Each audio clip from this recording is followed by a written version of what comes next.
For more on the election, let's bring in the publisher of Inside Watch Africa, Seyi Adeyemo. He joins me virtually here in Lagos. Good to have you join us. Thank you so much for having me on your program. So the voting patterns and trends that we've seen sort of indicate that after 35 years in power, the African National Congress could be relegated to the opposition bench. What has led to ANC's shaky footing in South Africa's politics? Truth of the matter is, I tell people, election is just part of a very long process of providing job security, general well-being for the people. And this is not something that you can toy with because everyone feels it. The whole world is looking at you. The people are feeling the pain if it's painful, and if it's good, everyone can feel it. And so the truth of the matter is, no matter what anybody say, a lot of people are not so happy with the way things have turned out, in the past 30 years. Yes, we're happy that we now have a situation where, to a great extent, you have black people sitting on the same table with white people, the era where you have, white people ruling and all of the pain had gone. But unfortunately, development, work, security is the indices, rather than growth, has been appreciating over the years. And that's why ANC, which has been, the ruling party for this 30 years, is obviously is not as popular as it used to be. And it's not just it's not just the ANC. There seems to also be an ongoing fracturing of political support among many other parties. There is also, we also know that there is a sense that rather there is a decline in the percentage of voters in that country. There is a sense that South Africans are discontent and dissatisfied with the establishment. Could this play in the favor of newer parties? I mean, obviously, you would have a situation where newer parties get more seats, in the parliament, and get elected in certain areas that are traditionally gotten by ANC. Yes, because like we all know, most South Africans are disgruntled, they're unhappy. There's great apathy in the land, and it's unfortunate because this has all sorts of shades. The youth, people who were in ANC before, who feel strongly that they were not getting the kind of deal or kind of patronage they thought they should be getting. An example is Zuma. Zuma feel that he was wrongfully pushed out of ANC.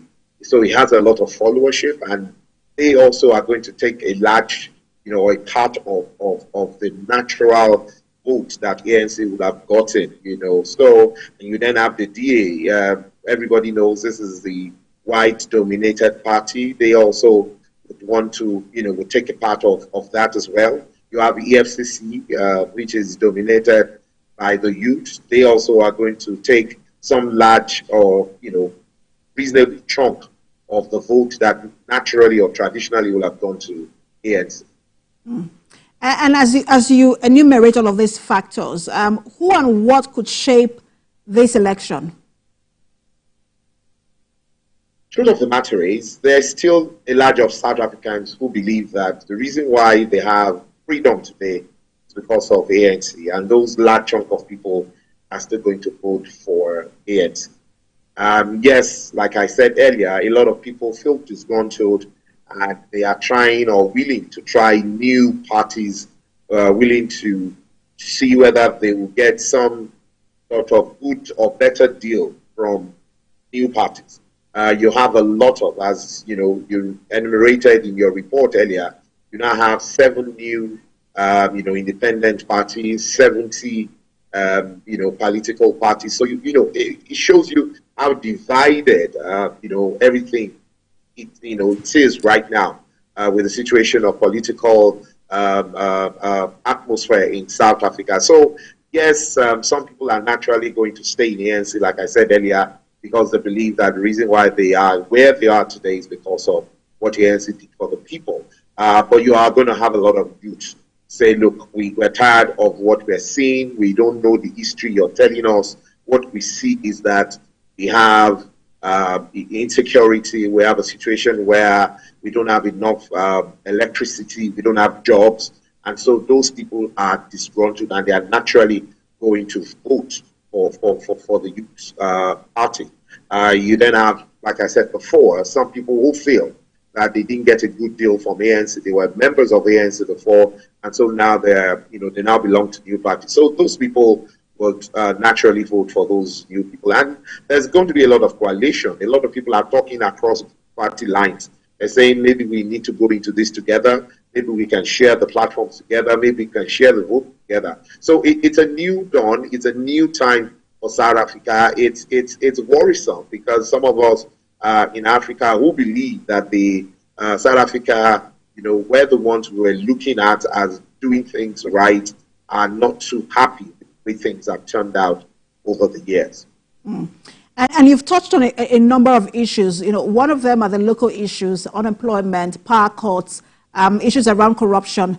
But here is also a country we've seen in recent months and weeks looking to extend its or escalate its influence beyond the Southern African region to become a medium or an emerging global power.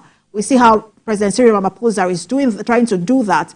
So how significant are the choices ahead for the future of South Africa when you also put in the idea of the coalition, into all of it? Truth of the matter is there cannot be any room for any vacuum in the world. Nigeria used to take the lead. Unfortunately, we seem to be more preoccupied with a lot of things right now, and there cannot be any vacuum.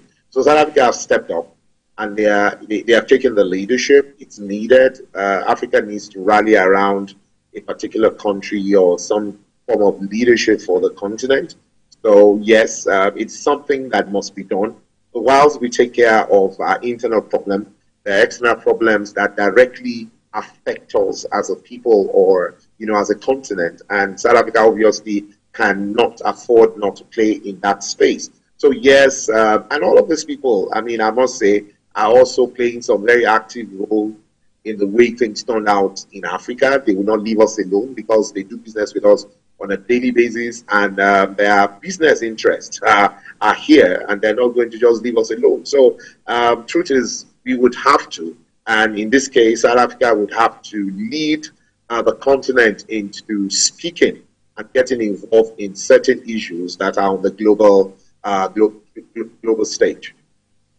Always a pleasure to speak with you. Thank you so much for your time and analysis. Publisher of Inside Watch Africa, Seyi Adeyemo. Thank you so much for having me.